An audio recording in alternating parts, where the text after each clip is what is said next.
도건이가 트윗을 했습니다. 네, 뭐라고 썼습니까? 순진한 갓난아기의 목숨을 위협하는 악행은 맞죠? 악행이. 악행은 맞아요. 어떤 악행이요? 자기네 가족에 대한 목숨을 위협하는 악 같은 악행이다. 그냥 궁금한 게 있어요. 이 악행과 악플러의 악행 중에 누가 더 악할까?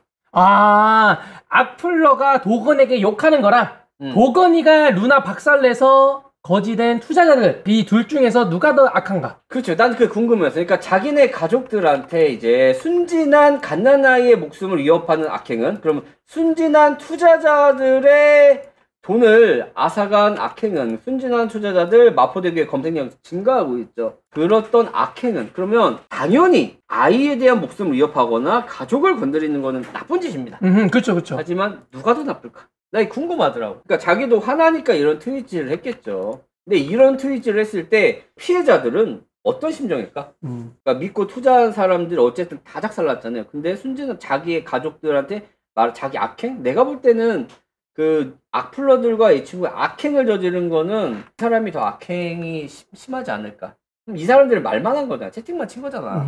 가갖고 뭘 한 건 아니잖아. 그렇죠. 저는 이렇게 생각합니다. 도건이가 저도 더 나쁘다 생각하는데, 네. 제가 왜 도건이가 더 나쁘다라고 생각하냐면, 도건이가 루나 폭락시켰죠. 네. 폭락시켜서 피해자들이 악플을 나눈 거잖아요. 그렇지. 네가 만든 피해자가 너를 욕하는 거야. 너가 애초에 피해자, 루나코인 피해자를 안 만들었으면 네가 욕 안 쳐먹었다. 그럼요. 그러니까 너가 잘못했다. 원인은 루나 만든 도건이가 훨씬 잘못이다. 그래서 이제 순진한 갓난아이의 목숨을 위협하는 거는 그 악플러들이 아니고 너다. 너가 사회 악이다. 그렇죠. 그러니까 이것도 맞는 말인 것 같아요. 특히 순진한 갓난아이의 자기의 자식의 목숨을 위협하는 악행을 누가 이렇게 구조를 만들었냐? 네가 만들었어. 그렇죠. 이분도 이제 화가 나서 이렇게 글을 쓴 것 같지만 이런 상황을 본인이 만들었잖아요. 그러면은 이렇게 트윗을 하는 게 아니라 루나 사태에 대한 그 실패는 나의 잘못이지 우리 가족과는 연관이 없다. 그리고 이렇게 사람들이 협박한 이유가 뭔지 아십니까? 그러니까 와이프 집이나 와이프가 있는 곳은 알아. 근데 도건이가 있는 곳은 몰라 지금. 그렇죠, 그렇죠. 그러니까 도건이가 지금 잠수 탔잖아요. 못 찾아 어디 있는지. 그냥 트위터에서 그 트윗만 나오고 있어, 싱가포르에서. 그러니까 사람들이 너를 못 잡으니까 너희 가족들한테 이러는 게 아닐까라는 생각도 좀 들어요. 아, 그것도 맞는 말이네요. 네, 본인이 지금 잠적하는 바람에 사람들이 지금 그런 거 아닐까? 사실상 도건 가족에 대한 원망은 아무도 없어. 도건이에 대한 원망만 있지. 그치. 그러니까 본인이 빨리 광화문 광장으로 나오셔가지고 나 여기 있어 하면 모든 게 해결되지 않을까 싶습니다. 자, 그래서 요거는 트위치 이거는 선 넘잖아. 이거는 피해자들을 조롱하는 행위도 맞을 것 같아요. 자신이 받은 피해에 대해서는 열이 받고 자기가 준 피해에 대해서는 나는 루나 생태계를 위해서 최선을 다할 거다. 난 아직도 믿고 있다. 이렇게만 얘기하고 있잖아요. 그걸 전문용어로 뭐라고 하는지 아세요? 소시오패스라고 합니다. 소시오패스. 자, 그 다음 내용 한번 보도록 할게요. 그 요즘에 뜨는 내용이 있습니다. 유시민 씨. 그러니까 나는 뭐 종주 색깔에는 이하 씨를 좋아하거나 싫어하거나 그러지 않아요. 근데 과거 내용인데 K코인 테라 루나 폭락에 유시민이 코인 경고가 재선됐어요.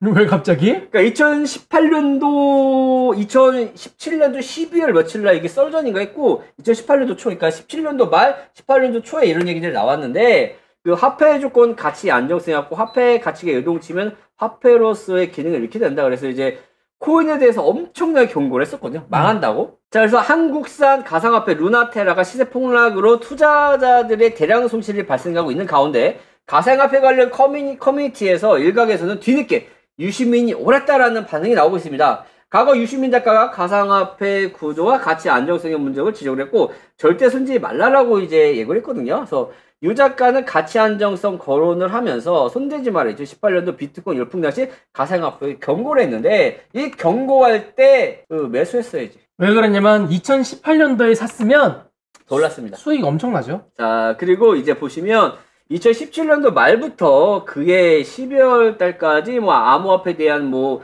여러 토론이 있었고 여기서 경제학을 전공한 사람으로서 손대지 마라 라고 얘기를 하셨었고요. 화폐 기본적인 조건인 가치 안정성.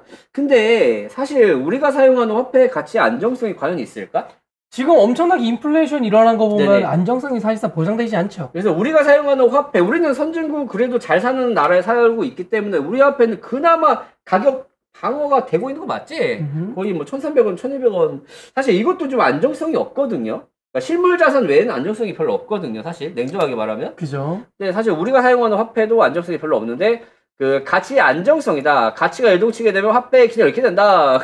그 우리나라 우리 몇 개국 빼고는 화폐 가치 진짜 미친 듯이 요동치거든요.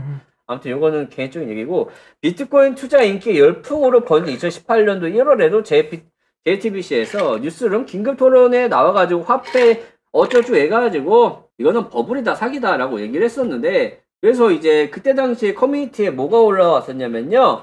자, 그 썰전 유시민 그 비트코인 100회 모임 뭐 이렇게 해가지고 상품으로는 이렇게 해가지고 이 사람이 뭐라고 적느냐 그 유시민승 밑에 적어놓습니다. 근데 사실 존버했으면은 이 아저씨가 승리한 거거든요. 자, 유시민이 말했을 때 매수했으면 몇 배 수익이죠? 그쵸. 근데 좀 길게 좀 존버를 해야 되는 건데 이거에 대해서 그때 당시에 무슨 토론을 했는지 한번 보도록 할게요. 네. 자, 박 교수님과 그 유시민이 이제 얘기를 했습니다. 암호화폐는 도박과 성격이 다르다. 성격이 같다. 암호화폐는 도박이다. 이거 다르다라고 얘기했었는데 무슨 얘기를 했냐? 암호화폐 없이도 블록체인을 발전시킬 수 있다. 맞아요. 제가 항상 얘기하는 건데 그 블록체인 기술과 그 암호화폐 토큰 발행은 달라요.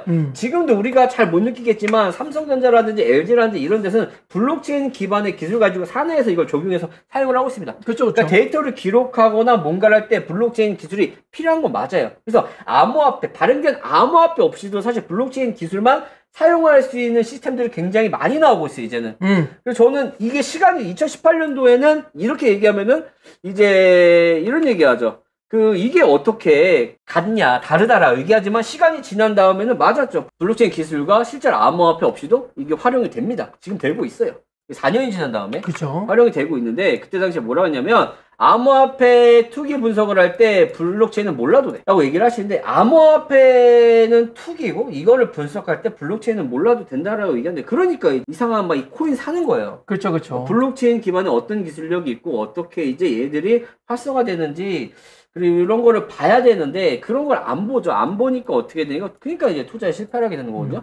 당연히 암호화폐 분석을 할 때 블록체인 얘들이 어떤 기술을 가지고 있고 어떤 형식인 걸 봐야 됩니다. 그냥 물량까지 어떻게 조율되는지 봐야 되는 게 맞아요. 근데 이때 당시에는 암호화폐는 투기이기 때문에 분석할 필요가 없다라고 얘기를 하고 있고 그리고 이제 암호화폐 없이도 블록체인을 발생시킬 수 있다라고 이게 저희가 공감합니다. 암호화폐가 없어도요. 블록체인 발전이 돼요. 네네. 그러니까 제가 항상 얘기하는 게 암호화폐에다가 코인을 찍어내는 건 사실 블록체인에 엮어가지고 상품을 만들어서 투자자들에게 파는 행동이죠. 그러니까 저스티스처럼 파는 행동이죠. 그렇기 때문에 사실 블록체인에 암호화폐가 없는 게 좀 맞다라고 생각을 하거든요. 그래서 저는 기본적으로 투자하는 게 비트코인이나 이더리움 외에는 별로 투자를 안 합니다. 네. 다들 아시겠죠? 그래서 이거는 가능하다. 근데 그때 당시에 뭐라고 얘기를 했냐면 튤립버블을 분석할 때, 그러니까 튤립버블 있죠? 분석할 때 식물학을 알아야 되나요? 내가 만약에 튤립버블 당시였다면 그 식물학을 볼 것 같아요. 왜 다른 종과 다르게 튤립은 왜 가치가 올라갈까?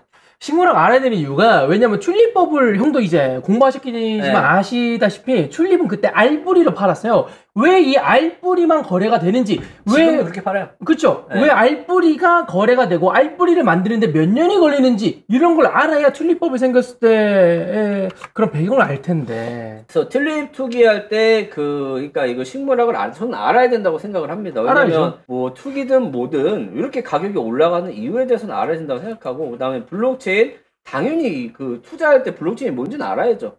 뭐 주식 투자할 때 그 주식 분석하는 거 재무제표 안 보고 투자합니까? 다 봐야죠. 다 봐야죠. 그럼 그거랑 비슷하다고 생각을 합니다. 이때 당시 이렇게 얘기했고 그 다음에 이제 튤립 자체가 아니라 튤립은 투기로 분석하는 것이다. 터지고 나니까 이런 얘기 할 수 있겠죠. 근데 그때 당시에는 사람들이 이 얘기 들었겠습니까? 그리고 부동산 투기 열풍을 다룰 때 지질학과 건축학을 알아야 되지 않나? 그래가지고 저거 다 해가지고 언제 공급될지를 다 분석해가지고 다들 투자하시던데? 그래서 이제 부동산 투기 열풍이 있을 때 사실 이건 이제 개미들이 몰라가는 그런 거고 사실 나같이 이제 투자하는 사람 같은 경우는 거기에 지금 지진이 얼마나 일어나는지 바닷가에 있으면은 이게 염도로부터 산화되는 기간 동안 얘네들이 건물을 지을 때 튼튼하게 졌는지 그거 다 확인하지 않나? 그죠. 그리고 미래에 언제 몇 년도에 물건이 들어올지 신규 건축이 더 될지가 사실상 지표로 다 나와 있거든요. 이런 것들도 다 공부하고 투자해야지. 다 하지 않나? 그래서 당연히 부동산 투자할 때 그 안정성 다 봐야 되는 거 아닌가? 그렇죠. 그래서 이제 지질학도 봐야 돼. 나는 지질학은 좀 그렇고 그 지역은 볼 것 같아. 지역, 상권 이런 거에 대해서 공부해야 되고 건축물이 자재가 뭐가 들어갔고 방음은 되는지 윗집 아저씨가 뛰어다니면 그 담배 그걸 다 봐야 되지 않나? 그래서 요거는 공감이 안 되지만 이때 당시에 이렇게 얘기를 했어요. 그러니까 뭐 부동산 그러니까 투기로만 생각을 했었던 것 같아요. 그러니까 부동산 투기하는데 왜 그 부동산에 대해서 알아야 되느냐? 라고 얘기했었고, 그 다음에 튤립 법을 얘기하면서 왜 튤립에 대해서 알아야 되느냐. 암호화폐 투자하는데 블록체인 몰라도 된다. 이렇게 얘기를 하셨어요. 그래서 이제 블록체인 기술까지는 알 필요가 전혀 없었다. 라고 이제 얘기를 했었고, 그 다음에 왜 분리가 불가능한 거 분리하려고 그래요. 그래서 분리가 불가능하다면 없애야 돼요. 그러니까 암호화폐를 없애야 된다라는 얘기도 했었고, 백해무익하다. 카지노 칩에 나노 기술을 적용했다고 해서 전 국민에게 허용해야 되느냐? 근데 문제가 있죠. 카지노 칩에 나노 기술 들어갑니다. 그러니까 나노 기술인지 모르겠는데 반도체는 다 들어가요. 그래서 전 국민에게 허용해도 되느냐? 사실 현금이 오가지 않으면 카지노에서 칩 갖고 노는 건 불법이 아닙니다. 그래서 이제 그냥 칩만 가지고 현금이 이제 오가지 않는 칩만 가지고 노는 건 합법이에요. 그냥 게임으로서 인정을 해줘요. 그렇죠. 만약에 불법이라면 그 넷마블이라든지 이런 데서 그 포커 이런 거 다 불법해야겠죠. 그죠. 근데 여기서 이렇게 갖다가 붙였었는데 사실 말이 안 되죠. 그러니까 카지노에서 칩의 기술은 이제 그걸 활성화하기 위한 기술이고 국민의 이거는 이제 도박적인 문제죠. 도박적인 문제지 기술과는 별개죠. 이걸 같이 보셨던 것 같아요. 얘기를 하셨고 그 다음에 이건 튤립만도 못하다. 튤립은 꽃이라도 이쁘기라도 하지 데이터라 보이지도 않는다. 그래서 비트코인은 투기고 쓰레기다라고 하시는 거예요. 그래서 도박 상품으로 취급해야 된다. 네. 라고 얘기를 했었어. 옛날에 그 썰전에서 얘기를 했었었고, 그 다음에 연구가 안 된 상태에서 연구할 시간 필요 없다. 규제해야 된다. 규제만 하려 하니까 반발이 나와. 반발이 왜 나옵니까? 아니, 당연히 도박 중독자들한테 도박을 합법화해달라고 하는 건 당연하지. 그러니까 이때 당시에 비트코인은 폭락할 것이다. 이런 식으로 얘기하셨었는데, 내가 하고자 하는 말은 그때 샀어야 됩니다. 그렇죠. 중요하죠. 저 아저씨가 저렇게 말했을 때, 저렇게 떠들었을 때가 비트코인이 쌌을 때예요. 그쵸. 이때 샀어야 돼. 그러면 지금도 수익 중입니다.